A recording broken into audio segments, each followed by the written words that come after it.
হারিয়ে রয়েছে, কিন্তু জান নাই, নিয়াস নাই। সুলাইমান আলাইহিস সালাম দাঁড়াইয়া রয়েছে। কখন পড়ছে? কয় লাঠিটার পিছন নিচে দিয়া কি গুনে ধরছে। উল উল আছে না, ওই যে উল আছে না, উল উল উল উলু ধরছে। খাইতে খাইতে খাইতে খাইতে কাঠটারে খাইতে খাইতে যখন উলু খাইতে খাইতে ভাঙে গেল হাতের থেকে, যখন লাঠিটা ভেঙে গেল উলু খাওয়ার কারণে, তখন সুলাইমান আলাইহিস সালাম 1 বছর পরে জমিনে পড়ে গেছে। জোরে বলুন সুবহানাল্লাহ। ও বাবা, আমার বক্তব্য হচ্ছে আল্লাহর নবী সুলাইমান আলাইহিস সালাম বড় নাম গো নবী, বড়। আস্তে কোন মাশাআল্লাহ। বাইতুল মুকাদ্দাসে কে ইমামতি করছে? আমগো নবী না সুলাইমান আলাইহিস সালাম? তাহলে আমগো নবী বড় না? আদম আলাইহিস সালামকে আল্লাহ সর্বপ্রথম দুনিয়াতে পাঠাইছে, কিন্তু বড় কে? ওই না বুঝা? তাহলে আমগো নবী বড়। কারণ আদম আলাইহিস সালাম 350 বছর জমিনে কান্নাকাটা করার পর আল্লাহ ক্ষমা দেয় নাই, আদম হাওয়াকে একত্রিত করে নাই। ওই আরাফাতের ময়দানে জবলে রহমতের উপরে দাঁড়াইয়া 2টা হাত তুলে বলে, আল্লাহ গো, আল্লাহ আমাকে মাফ করেন, আমার হাওয়াকে আমি পাই না। জমিনে 350 বছর কান্নাকাটি করার পরে আল্লাহ আমাকে তৈরি করার পরে আমার মাথাটা উচ্চ করে দেখে আরশ আজিমে লেখা ছিল লা ইলাহা ইল্লাল্লাহু মুহাম্মাদুর রাসূলুল্লাহ সাল্লাল্লাহু আলাইহি সাল্লাম। আল্লাহ ওই নামের উসিলায় আমাকে মাফ করো। আল্লাহ এই তো পয়েন্ট মতো এসেছে।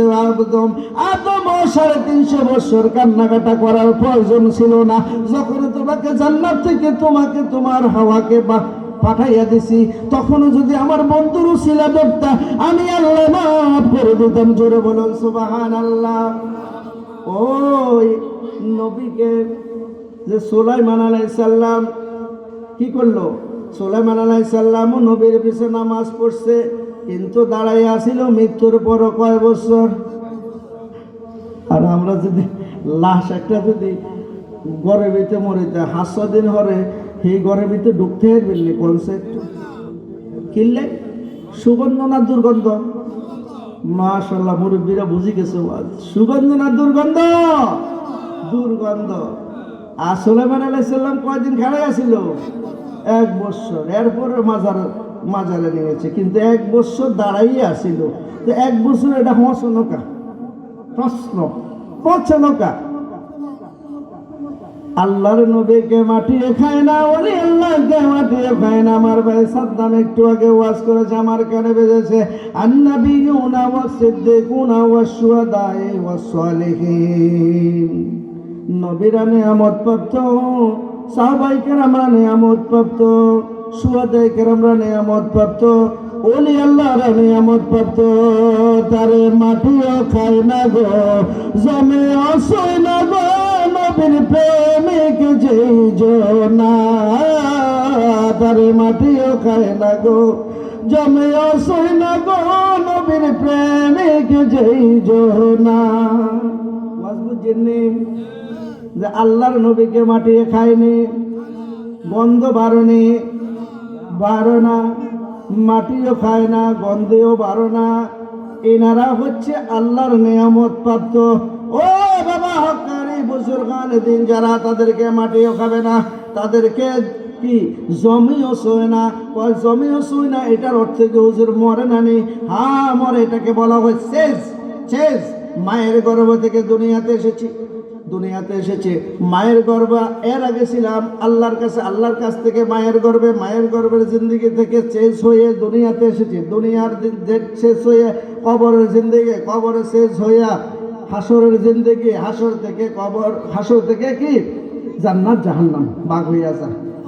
পুলসিরাত পার হয়ে জান্নাত জাহান্নাম। তবে প্রত্যেকে পুলসিরাত পার হইতে হইব। পুলসিরাত কি একটা ফুল, এটা পার হইতে হইব। এবার বলো হুজুর ভুল, এটা কেমন হইব? এটা কি পদ্মা সেতুর মতো হইব? না বঙ্গবন্ধু সেতুর মতো হইব, না মেঘনা ব্রিজের মতো হইবে। এটা কেমন না সেতু হইবে? এটা একটু বাবার ব্যাপার আছে না? এটা কেমন না সেতু হইবে? হুজুর কোন ব্যাকে এটা পার হইতে হইব? কোন না? সবাই তো এটা পার হইতে হইব না। এত কত বড় সেতু এটা পার হইব? মাঝে মাঝে ধনুকদের আসমানের ভিতরে এইটাই বলছে রাতের পর। আগেকার দিনে মহিলারা কইতো কয় রে, এটাই বলছে রাতের পর।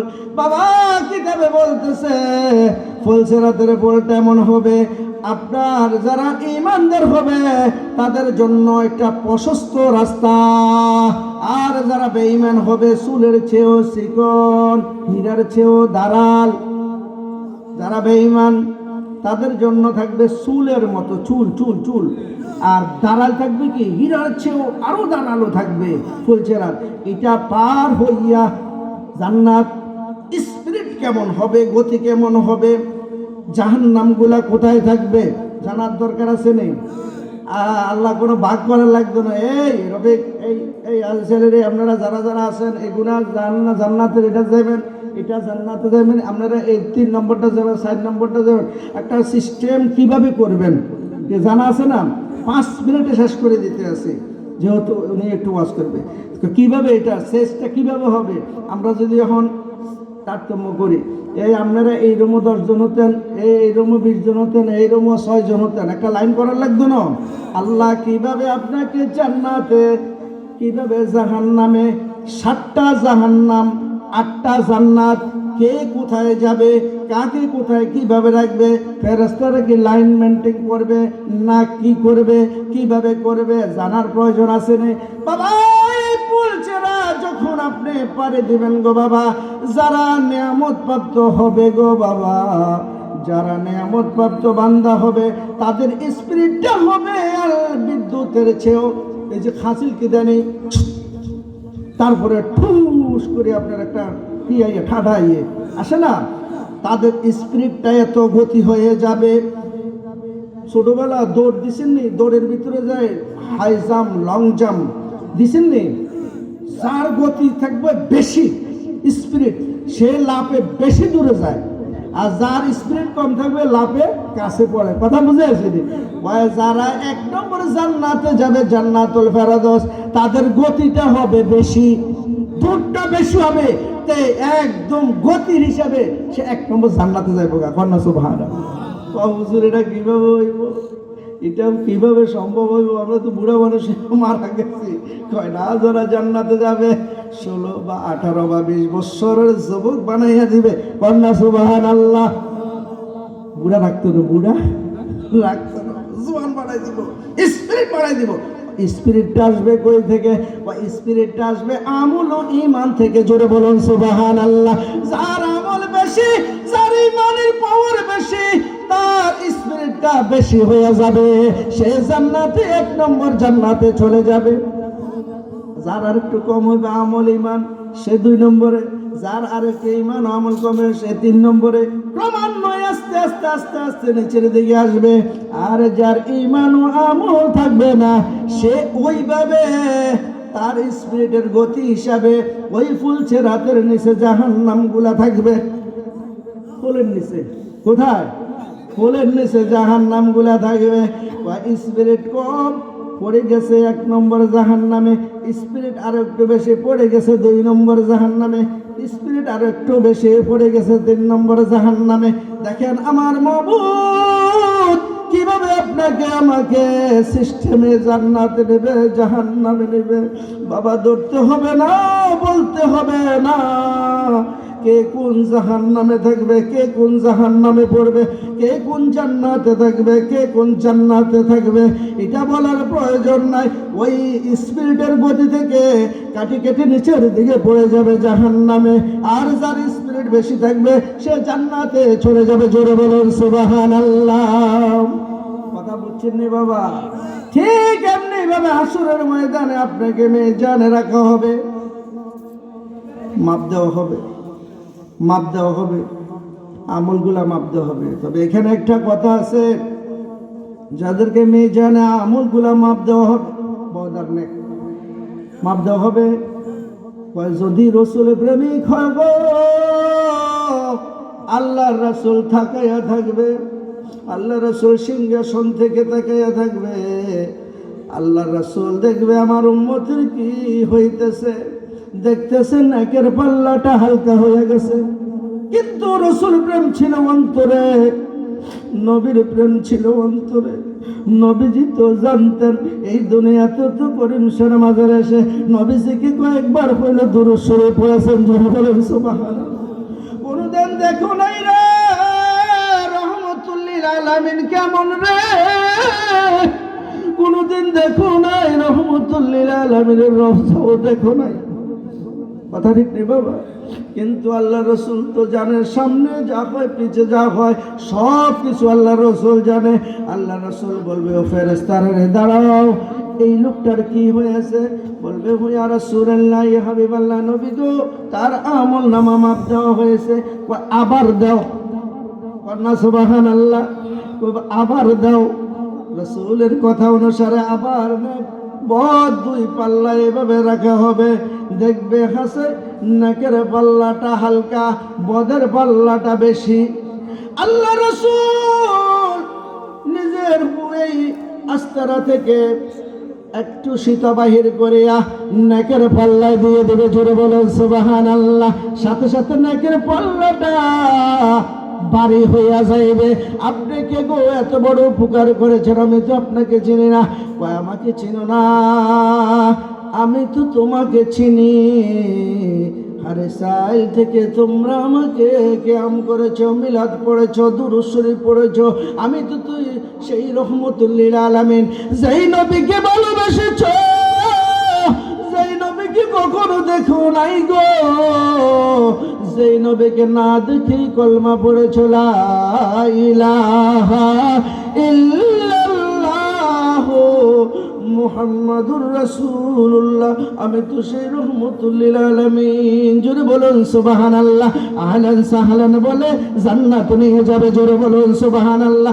এই জন্য বাবা আমার টাইম শেষ হয়ে গেছে, আমি বলবো আমল ও ঈমানের মাধ্যমে জিন্দেগিটা যদি পার করে দিতে পারেন, আল্লাহর কসম, আল্লাহর কসম, আপনারা হাসরে মিজানে পৌঁছাতে নট কবরে কোথাও কোনো ভয় নাই। নবীজি আপনার পাশে থাকবে, নবীজি আপনার বিপদে থাকবে, নবীজি আপনার শয়ন স্বপ্নে থাকবে। সেই রহমতুল লিল আলামিনের প্রতি বেশি বেশি করে দরুদ শরীফ পড়তে হবে, সেই নবীজিকে ভালোবাসতে হবে, ঈমানটা মজবুত রাখতে হবে, সেই নবীজির ভালোবাসা হতে হবে নিজের জানের চেয়েও বেশি। জোরে বলেন সুবহানাল্লাহ। জান চলে যাক, স্ত্রী পুত্রের ভালোবাসা বড় নয়, দুনিয়ার কারো ভালোবাসা বড় নয়, একমাত্র রহমতুল লিল আলামিনের ভালোবাসা হলো আমার জানের চেয়েও আরো বেশি। জোরে বলুন সুবহানাল্লাহ।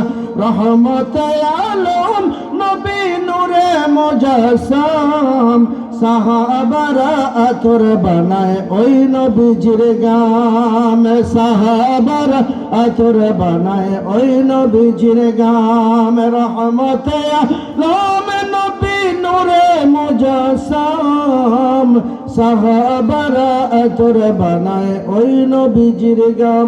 আমি যে কোরআন আয়াত দিয়েছি এটা হলো আল্লাহ মনস্থ করিলেন দুনিয়াতে প্রতিনিধি প্রেরণ করবেন, কিন্তু ফেরেশতারা বলে আল্লাহ দুনিয়াতে যে কাটাকাটি করবে, মারামারি করবে। আল্লাহ গো আপনার ইবাদতে আমরা যথেষ্ট। আল্লাহ বলে ক্বালা ইন্নী আ'লামু মা লা তা'লামুন, আমি যাহা জানি তোমরা তাহা জানো না। দেখো আমার বান্দারা হারিসাল মুন্সিয়া হারিসাল খন্দকার বাড়িতে এখন আমার শান মান, আমার বন্ধুর শান মানে জিকির আজকার মিলাদ মাহফিলে আছে। দেখো রে ফেরেশতারা, দেখো আমার বান্দারা কি করতেছে, মারামারি করে না, কাটাকাটি করে না। জোরে বলেন সুবহানাল্লাহ। এই জন্য বাবা আমি আপনাদেরকে সব সময় বলি যে আল্লাহর গৌরব হয়, অহংকার হয়, তাকাব্বুরি হয় বান্দা যখন ইবাদত করে। জোরে বলেন সুবহানাল্লাহ। শুধু তাই নয়, ইবাদতের মূল হচ্ছে যখনই কোনো বান্দা সিজদা দিয়ে মাথাটা জমিনে রাখে, আল্লাহ কয় আমি সবচেয়ে বেশি খুশি হই আমার বান্দার সিজদায়। জোরে বলেন সুবহানাল্লাহ। আল্লাহ যেন আমাদেরকে আরেকটু সালাইতে হবে।